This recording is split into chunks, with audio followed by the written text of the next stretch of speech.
இப்போ episode open பண்ணா last episode இல்ல அந்த செயின் இருக்குது இல்லையா, அதை போட்டு தள்ளுறதுக்கு ஒரு பயங்கரமான பிளான் ஜவுல் கொடுத்துருப்பாங்க. அந்த பிளான் படி எல்லாரும் போயிட்டு கட்டை எடுத்து கடக்காலில் விட்டுக்கிட்டு அந்த பாறைங்கள்லாம் தள்ளி விட்டு அதை போட்டு தள்ளலாம் அப்படின்னு சொல்லிட்டு பக்காவா 1 2 3 அப்படின்னு சொல்லிட்டு போட்டு பிதுக்குறாங்க. பார்த்தா அந்த பாறை நவர மாட்டேங்குது. இது ஒரு சிம்பிள் மெத்தடா இருந்தாலும் ஒரு நல்ல எஃபிஷியன்டான மெத்தட் அப்படின்னு சொல்லி தான் நம்ம ஹீரோ பார்த்துட்டு இருக்காப்ல. இது சக்சஸ்ஃபுல்லா ஆயிடுச்சுன்னா இவங்க பக்கம் டேமேஜே இல்லாம அந்த ஏன்ஷியன்ட் அபாமினேஷனை இவங்க வந்து கொண்டு விட்டுறலாம். பட் அதுக்கு இவங்களுக்கு இருக்க டிஸ்அட்வான்டேஜ் என்ன அப்படின்னா அந்த எல்லா பாறையும் ஒரே டைம்ல அவங்க உருட்டி விட்டாகணும். அப்படி இல்லைனா கொஞ்சம் சிக்கமான வேலை தான் நடந்து போயிடும். ஏன்னா அது வந்து ஒரு வாரையில் வந்து தப்பிச்சிச்சுன்னு வச்சுங்க மேலேருந்து இவங்க எல்லாரையும் கொண்டு விட்டுரும். ஸோ அதுதான் எல்லாருமே சேர்ந்து ஒரே நேரத்தில் 1 2 3 1 2 3 அப்படின்னு சொல்லிட்டு இந்த 3 பாறையுமே நவுத்த ட்ரை பண்ணுறாங்க. பார்த்தா பாறை நவுந்துது. ஆனால் ஆக்சுவலாக அது ஒரு பாறை மட்டும் தான் நவுறுது. அந்த ஒரு பாறைக்கு பின்னாடி இன்னொரு பாறையும் வருது. முதல் பாறை கொண்டக்கா மண்டக்கான்னு போயிட்டு அதோட தலைமையில படுது. அதில் லைட்டாக கிரிகிரின்னு தலைவர் ஆகும்போது இன்னொரு பாறையும் போயிட்டு கொண்டக்கா மண்டக்கான்னு போயிட்டு அது மேலே படும்போது லைட்டாக ஒரு டேமேஜ் ஏற்படுது. ஆனால் அது செம்ம தாண்டி அவங்க அடிக்கிறதுக்கு மேலே வந்துகிட்டு இருக்கு. ஏற்கனவே சொன்ன மாதிரி 1 2 பாறை அப்படின்னு உருட்டி விட்டா அதுக்கு பெருசாக டேமேஜ் ஏற்படல. தொடர்ந்து 3 4 அப்படின்னு உருட்டினா தான் சாவும் போல. இப்போ லேசாத டேமேஜ் ஏற்பட்டிருக்கு. அதில் செம்ம கடுப்பான செய்யா இவங்களை சாவடிக்கிறதுக்கு மேலே ஏறி வந்துகிட்டு இருக்கு. இப்போ மிச்சம் இருக்க பாறை உருட்டி விட ட்ரை பண்றாங்க. ஆனால் அது ரொம்ப லேட் ஆயிடுச்சு. இப்போ கண்டிப்பாக அது மேலே வந்துடும். மேலே வர்றதுக்கு தடுக்கிறதுக்கு எத்தனை ஒரு ஃபோர்ஸ் தேவைப்படும். அதனால ஹீரோ என்ன பண்றான்னா அசண்டை மறுபடியும் பயன்படுத்தி நம்மளோட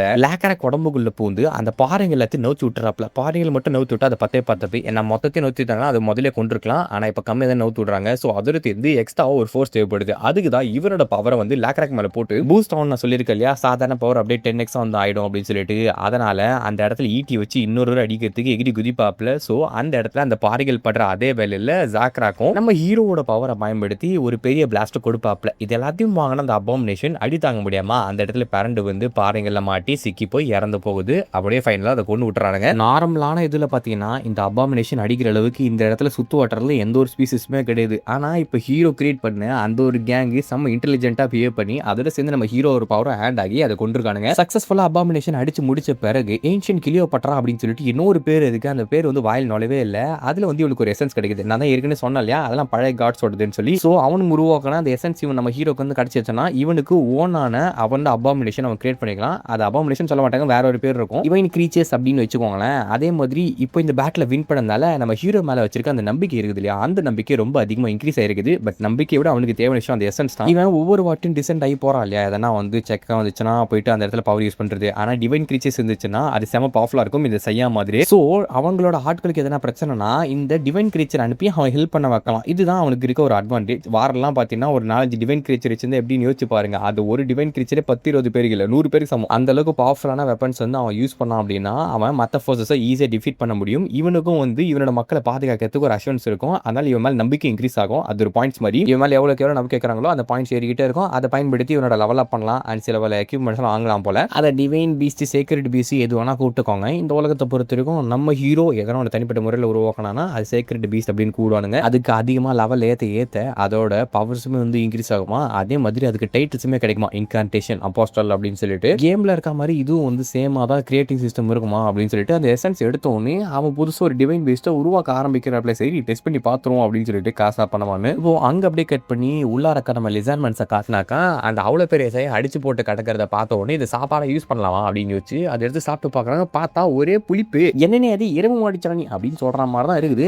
ஆனால் அந்த இடத்துல ஒரு லிசார்மெண்ட் என்ன பண்ணுறான்னா அதை வேற விதமாக குக் பண்ண ஆரம்பிக்கிறப்பல ஆக்சுவலி உங்களுக்கு குக்கிங் என்ன தெரியுது, எல்லாத்தையும் ராவாக தான் சாப்பிட்டுட்டு இருப்பானுங்க. என்னது குக்கிங்? ஆமாம், நாம நம்மளோட சாப்பாடுகள் இருக்கு இல்லையா அதை ஃபயர் மேலே காட்டி நெருப்பு மேலே காட்டி தண்ணியில் போட்டோ இல்லை ஹெர்ப்ஸ் போட்டோ, அதாவது உப்புகாரெல்லாம் போடும் பார்த்தீங்களா, அந்த மாதிரி போட்டு வாட்டி சாப்பிட்டோம் அப்படின்னா அதுக்கு பிறகு தான் குக்கிங் அப்படி சொல்லுங்க. இது பேசிக் குக்கிங் ஸ்கில்ஸ். ஸ்டார்டிங்கில் இப்படி தான் பண்ணிட்டு இருப்பாங்க. வெறும் உப்பு அப்படி இல்லைனா ஹெர்ப்ஸ்னு சொல்லுவாங்க. அந்த பிளான்ட்லாம் போட்டு குக் பண்ணி சாப்பிட்டாக்கா டேஸ்ட் பார்த்தா நல்லா இருக்குது, அவங்களால சாப்பிட முடியுது. ஸோ இது பாய்சன் இல்லை அப்படின்றது தெரிஞ்சுக்கிட்டு அந்த இடத்துல என்ன பண்ணுறாங்கன்னா ஃபுட் டிசீஸ் இவங்களுக்கு இல்லவே இல்லை இல்லையா, இந்த சையானை பயன்படுத்தி அவங்க ஊருக்கே சோறு போடலாம் அப்படின்னு சொல்லி ஒரு கறி விருந்தே வந்து அந்த இடத்துல ஆரம்பிக்கிறாங்க. இவங்க ஒவ்வொரு சின்ன சின்ன விஷயங்களாம் இந்த இடத்துல கற்றுக்க ஆரம்பிக்கிறாங்க. குக்கிங், கிராஃப்டிங் அப்படின்னு சொல்லிட்டு அந்த ஸ்கில்ஸ் எல்லாம் கற்றுக்கும் போது அவங்க வந்து அந்த சிவிலைசேஷனை அட்வான்ஸ் பண்ணிட்டு போயிட்டு இருக்காங்க. அதை மனுஷங்களும் அப்படி தான் வந்துட்டு இருந்திருக்காங்க. எல்லாமே ஒரு வழிக்கு நல்லா தான் போயிட்டு இருந்திருக்கு. அப்போ லேக்கரக்கில் ஜாவல் வந்து கேட்குறாங்க உங்களுக்கு ஒரு ஹையர் தேவையில்லை, அதாவது நீங்கள் ஒரு சீஃபாக இருக்கீங்க, உங்களை அடுத்த ஜென்ரேஷன் வரும்போது அவங்க லீட் பண்ணுறதுக்கு ஆள் தேவையில்லையா, அதுக்கு உங்களோட அடுத்த ஜென்ரேஷன் வரணும், நீங்கள் வந்து மேரேஜ் பண்ணிக்கணும் அப்படின்றது இன்டெரக்டாக சொல்கிறாங்க. இப்போ இவங்க காப்பாற்றின ஆர்ட்லாம் இருக்காங்க இல்லையா, அவங்களுக்கும் வந்து ஒரு பையனோ பொண்ணு இருக்குது போல, அதை வந்து நீ கேட்டாங்க அப்படின்ற மாதிரி சொல்கிறாங்க. நம்ம தலைவனுக்கா சண்டைன்னு வந்துட்டா நான் பெரிய தீப்பொறிடா, ஆனால் இந்த மாதிரி விஷயத்தில் என்ன ஆள் விட்டுருந்த சாமி அப்படின்ற மாதிரி தான் மூச்சு வச்சுக்கிறப்பல அவருக்கு என்ன பேசுறதுன்னே தெரியல. அப்போ ஜாவல் மேலே அவருக்கு இன்ட்ரெஸ்ட் இருக்குது போல. அதனால அப்படின்னா நீ வந்து என்னை பற்றி என்ன நினைக்கிற அப்படின்ற மாதிரி கேட்டுட்டு இருக்கல. திடீர்னு ஜாவல் எதுவும் யோசிச்சுக்கிட்டே இருக்கும்போது பின்னாடி பார்த்தா அந்த கேட்டர் பில்லருக்கு மேலே ஒரு தக்கன மாதிரி இருக்கும். அது டக்குன்னு எரிஞ்சுக்கிட்டு இருக்கு. எரியல, அது ஜொலிச்சுக்கிட்டு இருக்கு. அதான் கோல்டு. இந்த உலகத்தை பொறுத்த வரைக்கும் கோல்ட பத்தி மான்ஸ்டர்ஸ்க்கு அவ்வளவு தெரியல. ஆனா மனுஷங்களுக்கு மத்தியில இந்த கோல்டு வந்து செம்ம வந்து பாப்புலர் ஆனது. இது வந்து ரஸ்டி ஆவாதான், இதை வந்து ரொம்ப வேல்யூபிள் மனுஷங்க வச்சு சுத்திட்டு இருப்பானுங்க, செம்ம வேல்யூபிள் ஆனது அப்படின்னு சொல்லி காசு குத்தலாம் வாங்குவானுங்க அப்படின்ற மாதிரி சொல்ல, அந்த அளவுக்கு இதில் நேரம் ஆகுது. இதை அப்பனும் செய்ய முடியாது, சாப்பிடவும் முடியாது, இது வந்து வேஸ்ட் தான் அப்படின்னு சொல்லிட்டு இவனுக்கு தூக்கி போடுவானுங்க சில பேர். அது வந்து மக்கிய போகுது அப்படின்ற மாதிரி விஷயங்கள்லாம் யார் சொல்லியிருப்பானா, ஸ்டார் கேசர். அவர் டிராவல் நிறைய பண்றாரு இல்லையா, ஸோ கோல்டை பற்றி அவருக்கு ஒரு சில விஷயங்கள் தெரிஞ்சிருக்கு, அதனால சொல்றாரு. ஆனா இந்த மட்டி பீஸை வந்து எதுக்கு அவ்வளவு வேல்யூபிளா மனுஷன் யூஸ் பண்றாங்கன்றது தான் நிறைய பேருக்கு புரியல. அவங்கள பொறுத்த வரைக்கும் ஹண்டிங் ஒரு டூல் யூஸ் பண்றான்னா அது ஒரு வேல்யூபிளான விஷயம், இல்ல ஒரு சாப்பாடா இருந்துச்சுன்னா அது ஒரு வேல்யூபிளான விஷயம். ஆனா இது வந்து ஒண்ணுமே இல்ல, உதவாக்கார அப்படின்ற மாதிரி நினைச்சுக்கிறானுங்க அவனுங்க. இதை பார்க்குற நம்ம லேக்ராக் இருக்கான் இல்லையா, அது வந்து கெட்டு போகாது. அதே நேரத்தில் அதோட அந்த ஷைனிங் மெட்டீரியல் அதில் ஏதோ வந்து அவங்க எழுதி வச்சிருக்காங்க, அது என்னன்னு தெரியல. ஆனால் மனுஷங்க அவ்வளோ ஹை வேல்யூ அதுக்கு செட் பண்ணியிருக்காங்க அப்படின்னா இதுக்கு அந்த அளவுக்கு ஒரு ஒர்த் இருக்கணும். அது ஏன் அந்த ஒர்த் இருக்குது அப்படின்னு யோசிக்க ஆரம்பிக்கிறாப்ல. அந்த வார்த்தைகளை அவன் புரிஞ்சுக்கணும்னு நினைக்கிறான். இவங்களுக்கு மத்தியில் ஒரு குறிப்பிட்ட லாங்குவேஜ் அப்படின்லாம் எதுவும் கிடையாது. ஒவ்வொரு இனமும் ஒவ்வொரு மாதிரி பேசிக்கிட்டு இருக்கும். லாங்குவேஜ் எல்லாம் கிரியேட் ஆகல, இன்னும் இப்போதான் கிரியேட் ஆகிறதுக்கான ஆரிஜினை காட்டுறாங்க நமக்கு. இந்த உலகத்தை பொறுத்த வரைக்கும் எல்லா விஷயங்களும் உயிர் எடுத்து உயிர் இழக்கும். அதுதான் வந்து ஒரு நார்மலான நேச்சரே. எல்லாமே வந்து மண்ணிலேருந்து பிறகுறோம், இறந்து போயிட்டு அந்த மண்ணிலே வந்து டீகே ஆகிட்டு மற்ற இதுகளுக்கு உரம் ஆயிடுறோம். ஆனால் இந்த கோல்டை பொறுத்த வரைக்கும் அப்படி ஒன்று கிடையாது. அப்படின்னா இதுக்கு ஒரு டிஃப்ரெண்ட் மீனிங் இருக்கும். காலங்கள் மாறினாலும் இது மாறாது அப்படின்ற மாதிரி ஏதோ ஒரு வார்த்தைகள் அங்கே பதிச்சு வச்சிருக்காங்க. அதுக்கான அர்த்தங்களை புரிஞ்சுக்கணும்னு லேக்ராக் நினைச்சுக்கிட்டு இருக்காப்ல. அப்படி உட்காந்துக்கிட்டு இருக்கும்போது ஜாவல் திடீர்னு வந்து லேக்ராக்கே நம்ம எல்லாத்தையும் செட் பண்ணியாச்சு வாங்க சீஃப்ன்ற மாதிரி சொல்ல, எப்படிப்பா என்ன தேடி கண்டுபிடிச்சன்ற மாதிரி கேட்கும்போது, உங்களுக்கு வந்து சில்க் கிளாத் போட்டிருக்க இல்லையா, உங்களுக்கு மட்டும் தான் அதை கொடுத்துருக்கேன், ஏன்னா உங்களுக்கு ஈஸியாக டிஃபரன்ஷியேட் பண்ண நீங்கள் சீஃப்ன்றதை பார்க்கறதுக்கு அப்படின்னு அவன் சொல்லுவா. எல்லாருக்கும் ஒரு சிம்பிள் இருக்கணும் இல்லையா, ஸோ லீடர்னா அந்த லீடருக்குன்னு ஒரு தனிப்பட்ட சிம்பிள் இருக்கணும், உங்களுக்கான சிம்பிள் இதுதான் அப்படின்னு சொல்லி கொடுக்கையில் எல்லாத்தையும் ஜாவோல் முன்னாடி ஏதோ ஒரு ப்ரெடிக்ஷன் பிளான் பண்ணி கொடுத்துருக்கா போல. பட் ராத்திரி ஃபுல்லாக நம்ம லேக்ராக்கா உட்காந்து நிறைய விஷயங்களை பற்றி யோசிக்கிறாரு. லைஃப்பை பற்றி, ஒரு நாள் நானே இறந்து போயிடுவேன், என்னை பற்றி எல்லாம் மறந்து போயிடுவாங்க. ஆனால் இதுக்கான அர்த்தம் என்ன அப்படின்னா, இந்த கோல்டு பிளேட்டை வச்சுட்டே சுற்றிட்டு இருக்காப்புல. அவருக்கு ஏதாவது ஒன்று வந்து கண்டுபிடிக்கணும் அப்படின்னு ஆசை போல. அப்போ அந்த இடத்துல நம்ம ஹீரோ என்ன பண்ணானா, அந்த பக்லாம் இருக்குது இல்லையா, அதாவது புள்ள பூச்சிங்க, அந்த பூச்சிங்கெல்லாம் வச்சு ஏதோ ஒரு சிம்பிள் மாதிரி போட்டு காமிப்பான். அதாவது இவனுக்கு லாங்குவேஜ் அவன் சொல்லி காத்துட்டு இருக்கான், அந்த சிம்பிளுக்கான அர்த்தம் என்ன அப்படின்னு. அந்த சிம்பிள்லாம் ஒன்று எழுதி பார்க்குறப்பல இது பேர் பையன், இது பேர் வந்து பொண்ணு அப்படின்னு சொல்லிட்டு அந்த பையன் பண்ண சிம்பிள்லாம் இருக்கும் பார்த்தீங்களா, அந்த மாதிரி ஒரு சின்ன சின்ன விஷயங்கள் வந்து நம்ம ஹீரோ அங்கே அவன் கற்றுக் கொடுத்துட்டு இருக்கான். அதே அவன் பார்த்து கற்றுக்கிட்டு இருக்காப்ல. ஏன்னா லாங்குவேஜ் உருவாக்கணும் தான் மற்ற இடங்களோட இவங்க கம்யூனிகேஷன் பில்ட் பண்ண முடியும். அண்ட் இந்த மாதிரி டிரான்ஸ்கிரிப்ட் புக்ஸ் எழுதுறது அப்படின்லாம் இருக்கும் இல்லையா, அந்த மாதிரி விஷயங்களை இவங்களால கற்றுக்க முடியும். இது எல்லாத்துக்கும் மேலே இவங்க எதனா ஒரு இன்ஃபர்மேஷனை வேற ஒரு ட்ரைபுக்கோ இல்லை இவங்க ட்ரைபுக்கோ அனுப்பணும் அப்படின்னா அப்போ லாங்குவேஜ் அப்படின்ற ஒரு விஷயம் வந்து தேவைப்படும். அதாவது பேசிக்காகவே பார்த்தீங்கன்னா கம்யூனிகேஷன் ஆரம்பிக்கிறதுக்கான மெயினான பாயிண்டாக இருக்கிறது லாங்குவேஜோட ஆரிஜின் தான். ஸோ அந்த லாங்குவேஜ் தான் கற்றுக் கொடுத்துட்டு இருக்காப்ல. முதல்ல சிம்பிள்ஸ் வச்சு தான் மற்றவங்க பேசிட்டு இருந்திருப்பாங்க. காலையில் விடிஞ்ச உடனே ஜாவோல் கொஞ்சம் அவனுக்கு ஒரு விஷயத்தை காட்டணும் அப்படின்னு சொல்லி நம்மால் அவனை கூப்பிட்டு போகையில்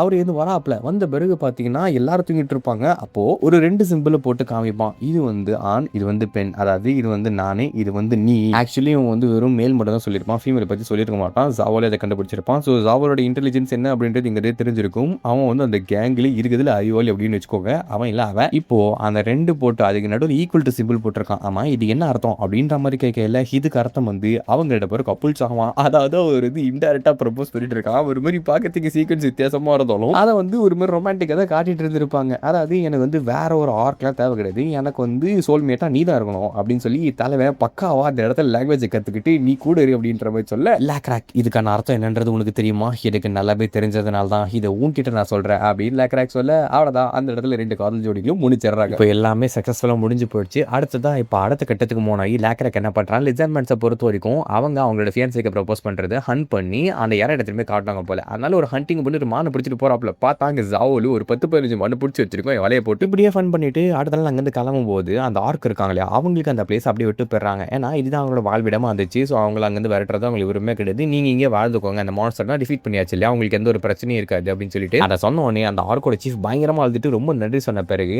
அவரோட ஹையரான அவங்க பையன் வந்து இன்ட்ரடியூஸ் பண்ணுறப்ப இதுதான் இப்போ இல்லை, அவனுக்கு இந்த இடத்த பற்றி நல்லாவே தெரியும், நீங்கள் இங்கே ட்ராவல் பண்ணுறது கேள்விப்பட்டேன், அதனால அவங்க கூட வரும். ஸோ உங்களுக்கு வந்து கைடு தேவைப்படுது இல்லையா, இந்த இடத்த பற்றி சுற்றுவாரத்தை பற்றி நிறைய எங்களுக்கு நல்லாவே தெரியும், உங்களை வந்து வழி நடத்தி கூட்டு போவோம், ஒரு வாரத்துக்கு அவனை வச்சுக்கோங்க, அதுக்கப்புறம் அவன் திரும்பி வந்துடும் அவங்க விட்டுட்டு அப்படின்ற மாதிரி சொல்கிறாப்புல. ஆக்சுவலி அந்த ஃபாரஸ்ட் இருக்குது இல்லையா, அவங்க தேடி போகிறது, நம்ம லேக்ராக் தேடி போகிறது, அது ரொம்ப டேஞ்சரஸானதான். ஆனால் அவங்களோட பெரிய பெரிய ட்ரைப்ஸ் அவங்களால ஹேண்டில் பண்ண முடியும் அப்படின்னு சொல்லி அந்த ஆர்க் வந்து நம்புறாங்க. ஏன்னா அவ்வளோ பெரிய மான்ஸ்டரை வந்து ஈஸியாக அவனுங்க டிஃபீட் பண்ணி போட்டானுங்க இல்லையா, ஸோ இவன் கீழே நம்பி தன்னோட பையனை வரலாம் அப்படின்னு சொல்லிட்டு அவனுக்கு ஒரு எக்ஸ்பீரியன்ஸாக இருக்குன்றதால அனுப்பி வைக்கிறாப்ல. அந்த ஃபாரஸ்டோட கிட்ட நெருங்கும் போது பார்த்தா ஒரு வித்தியாசமான கால் தடம் இருக்கும். அது என்னன்ற மாதிரி நம்ம ஸ்டார் கேஸில் கேட்கும்போது இது ஃப்ராக்மேனோடது, அவங்க நம்மளோட ஹைட் ஆனவங்க, வெயிட் ஆனவங்க, செம பவர்ஃபுல் ஆனவங்க அப்படின்னு சொல்லல. மேபி அவங்களும் வாரில் இருக்காங்கன்னு நினைக்கிறேன். ஏன்னா ஏகப்பட்ட ஃப்ராக்மெண்ட்ஸ் இங்கே சுற்றிட்டு இருக்காங்க. அவங்க ஸ்கவுட்ஸாக கூட இருக்கலாம். ஸ்கவுட்ஸ்னா வந்து வெளியே யாருன்னா எனிமி இருக்காங்களா சுற்றி பார்ப்பாங்களே, அவங்க தான் அப்படி சொல்லுவாங்க. சரி வாங்க நம்மளோட டெம்பரரி கேம்புக்கு வந்து திரும்ப போயிடலாம் அப்படின்னு சொல்லி கிளம்பி வந்த பிறகு தலைவன் என்ன பண்றானா, எவ்வளவு கேம்ப் உருவாக்க முடியுமோ அவ்வளவு கேம்ப் உருவாக்குங்க, ஆட்களுக்கு தேவைப்படாத கேம்ப் கூடன்ற மாதிரி சொல்றாப்ல. அதுக்கு காரணம் அந்த ஃப்ராக்மெண்ட்ஸ் உங்களுக்கு எதிரியா நண்பன் தெரியுது. அதனால இவங்க நிறைய பேர் இருக்காங்க ஃப்ராக்மெண்ட்களை காட்டினா வார்ல எடுத்தோடனே வரமாட்டாங்க. அவங்க ஃபர்ஸ்ட் ஸ்கவுட் பண்ணாங்க. அவங்க நினைச்ச மாதிரியே தூரத்துல இருந்து அந்த ஃப்ராக்மெண்ட்ஸும் இவங்களை நோட்டீஸ் பண்ண ஆரம்பிக்கிறாங்க. இப்போ சில நாட்கள் ஓடுது, அந்த ஃப்ராக்மெண்ட்ஸ் வரமாட்டாங்க. தலைவனோட அந்த கன்ஸ்ட்ரக்ஷன்லாம் சூப்பரா போகுது. இவங்களுக்கு வீடு கட்டுறது, அந்த இடத்துல வந்து ஃபார்மிங் பண்றது, அப்புறம் வந்து ஆடு மாடுகள் மேய்க்கிறது அப்படின்னு மற்ற பிளேஸ் இந்த அளவுக்கு ப்ராக்ரஸ் மேக் பண்ணிருக்க மாட்டாங்க. ஆனா நம்ம தலைவன் அசால்ட்டா அதை பண்ணி வச்சிருக்காப்ல. கொஞ்சம் கொஞ்சமா அவங்களுக்குள்ள ஒரு சிஸ்டமே எவால்வ் ஆக ஆரம்பிக்குது. சில பல ரூல்ஸ் எல்லாம் போட்டு நல்லாவே ஃபாலோ பண்ணிருக்காங்க. அண்ட் நம்ம ஹீரோ பக் டெரிட்டரின்றதால அந்த பக்ஸை பயன்படுத்தி மற்ற பிளேஸ் அவன் சாபடாஜ் பண்ணிட்டு இருக்காப்ல. அதாவது அந்த பக்ஸை பயன்படுத்தி மற்றவங்களோட ஃபார்ம் லேண்ட்ஸ்லாம் அழிக்கிறது, அந்த மாதிரி சின்ன சின்ன வேலைங்கள்லாம் பார்த்துட்டு இருக்கான். இப்படியே கொஞ்சம் கொஞ்சமா அடுத்த பிளேஸ் இமேஜின் பண்ணக்கூடிய அளவு கூட இவன் டெவலப் ஆயிருக்காப்ல. அப்போ இன் பிக்சர் இதுக்கப்புறம் தான் ஆரம்பம்னு சொன்னா என்னன்னு பார்த்தாக்க அந்த ஃப்ராக்மெண்ட்ஸ் ஃபைனலா லிசர்ட்மெண்ட்ஸ் அப்ரோச் பண்ண ஆரம்பிக்கிறாங்க. முதல் முறை அவங்கள பார்த்த உடனே நம்ம லாக்ராக்கு ஒரு மாதிரி வித்தியாசமான சந்தேகம் வருது. ஏன்னா அந்த ஃப்ராக்மெண்ட்க்கு மத்தியில ஒரு லிசர்ட்மேனும் வாழ்ந்துகிட்டு இருக்காப்ல. அது என்ன ஏதுன்னு தெரியாதப்போ அப்படி இந்த எபிசோட் முடிக்கிறாங்க. இந்த எபிசோட் எப்படின்னு சொல்லி மறக்காம கமெண்ட் சொல்லுங்க. இதே மாதிரி நிறைய இன்ட்ரெஸ்டிங்கான சீரிஸ் சேனல் மறக்காம சப்ஸ்கிரைப் சப்போர்ட் பண்ணுங்க. அடுத்த வீடியோ சந்திக்கும் முறை பை பை வலிமையாரங்க கைஸ்.